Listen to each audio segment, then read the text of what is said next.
Greetings from the RV studio. Tonight I'm going to tell you a little story about an adventure that I had on the roadshow to take care of our patients in our satellite clinics of Las Vegas, Dublin, and Fresno. For those of you guys that have seen me lecture before, you know I have a decent number of stories. Some aren't all that PC, some are quite PC. Some of them have morals, some of them are I barely survived. I've led an interesting life, and I'm going to share these stories.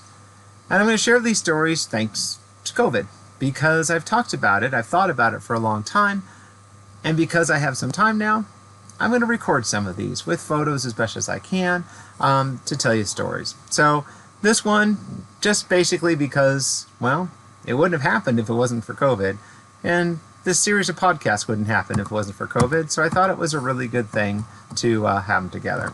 So where did this all start? Well, started here. There's my RV, there's me in front of my practice in San Diego, getting ready to head out on the road to go take care of animals. So I drove from there out to Las Vegas, which was our first stop. Okay? And so here we go. So I was in Las Vegas. I worked there for a couple days. And that evening, I took a day because you can see where I started in Las Vegas and where I ended, that other star south of San Francisco, is about where Dublin is. So it's about 8 hours of driving. So I left Las Vegas in the morning, and I had a webinar that evening that I was supposed to be doing. I believe that was our patient care one. But regardless, I was doing this webinar, and Iron Horse Veterinary, where I have my practice in Dublin, has really good Wi-Fi. So I figured, perfect. I can leave Las Vegas in the morning. It is almost an 8-hour drive, and I'll get there by 4 o'clock, so I'll have plenty of time to get everything ready. So Sage was with me, as I think some of you know. So that route where you see the arrows pointing is basically going south on the 15, and then across the 15 where you hit onto the 58, on the 58 to the to I-5, and then you just go basically straight north on the I-5 until you get to, I believe it's the I-580 into Dublin. So you can see the little blue lightning bolt in the middle of nowhere. We had left Baker a little bit before. We were somewhere, I think, between Baker and Barstow. And this is what it looks like. So I took that picture before all of this happened. But that's pretty much what it looks like out there. There ain't nothing around. Well, Sage was acting, I gotta go, Dad, I gotta go. The one rest stop was closed, so I'm like, yeah, I'll pull out on a little road. You can see that little road out to the right there? Something looked like that. I'm like, dude, I can go out there. I can let the dog go pee. And I wanted to get it far enough off the road so no one would see that. You know, obviously not a big deal. So I pulled off the road and let her take her time and took a little walk to stretch my legs. Got back to the car and it was hoof, boof, boof. I was like, oh my God, did I get a flat? It's like every time it hits the ground, home, home, home. I'm like, what the heck? So I got out of the car, took a look, and don't ask me how that happened. There's a rock shoved between the rear tires of the RV. I couldn't get it out. I went back and forth. I grabbed whatever tools I had in my at my disposal. Not coming out. So I'm like, well, I'm about a mile off the road. And of course, where I'm at, no service, right? Can't call anybody. 0 cell service. So I'm like, now what do? I'm like, well, I got to get service to do something. So I drove about a mile until I could get actually someplace where there was service.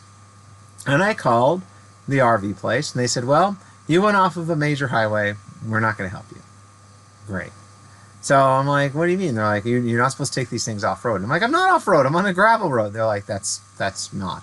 We're not helping you. Call AAA. So I called AAA, and it took a long time to get through. It's a long story. But the short story is they said, well, you don't have RV coverage, so we're not helping you. I'm like, great. Okay. So what? Like, well, let me give you. Where are you? And I was like, I'm kind of here. And she said, well, the closest city is going to be, about an hour away. And I said, yeah. And she said, okay, well, let me get you a tow truck there. I'm like, okay. You have to pay for it, but okay. So I call up this tow company and I said, here's the story. I got a tire stuck between the back tires of my car. And they're like, what? I'm like, there's a tire stuck between the dual tires on the back of my RV. Like, how'd that happen? I'm like, I don't know. It happened.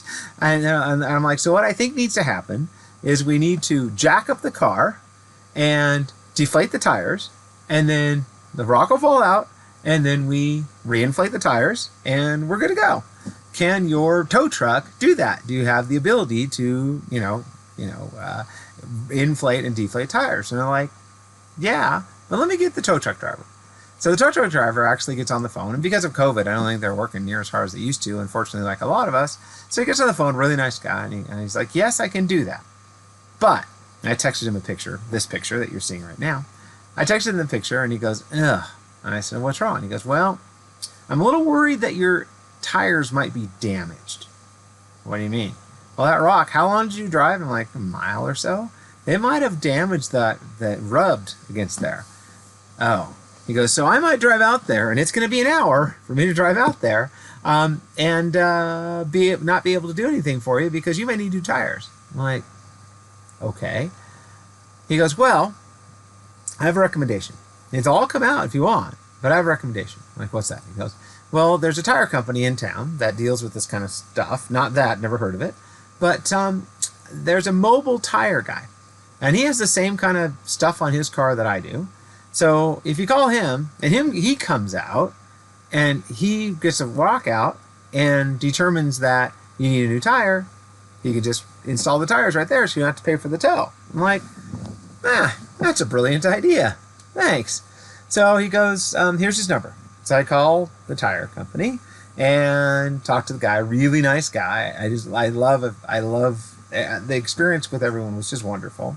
And he's like, I've never heard of that. I'm like, yeah, I know. Well, what else, right? And he goes, well, okay, they put you in the right direction. All right, so what tires do you have?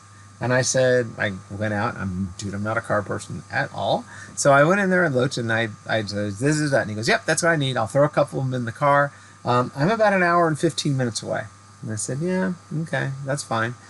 He goes, so I'll be there. It'll be, this will be the fee. And the fee wasn't bad. I think the whole thing was like $250, which wasn't bad because we had to drive an hour. Obviously, it'll be more expensive if I need to replace the tire. So I'm like, yeah, I get that. So he drove out, and it was about an hour and a half later that he showed up, and there you go. He's like, oh, you got a rock in your tire. I'm like, uh-huh. So he tried to get it out.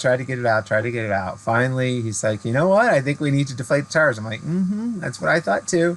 So there's the jack you can see over on the left. And there's the little thing that got it out, and there's the rock that cost me 5 hours of my life and a couple $100 sitting on the side of the road, because we're in the middle of nowhere now. I had to drive from that spot out to close to Interstate 15.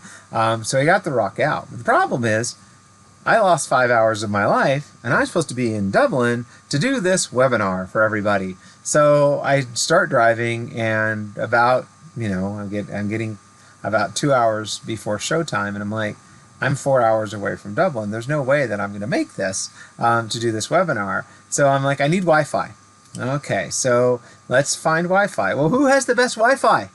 Starbucks. So the beautiful thing about, well, not the beautiful, one thing about COVID, Starbucks is closed. So they have bitchin' Wi-Fi, and nobody else was using it because they were closed.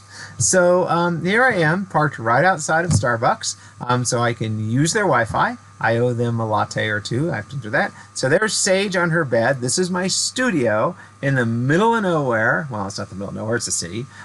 Between Dublin and Las Vegas. There's my camp chair, and there's my computer you can see, and Sage and the dog bowl, and that's where I did the webinar from, and that's why I look like this, all scruffy and unshaven and stuff like that, because, well, I had planned on being in Dublin and showered and changed. I had a suit to wear. So That's my story, the first COVID story from this.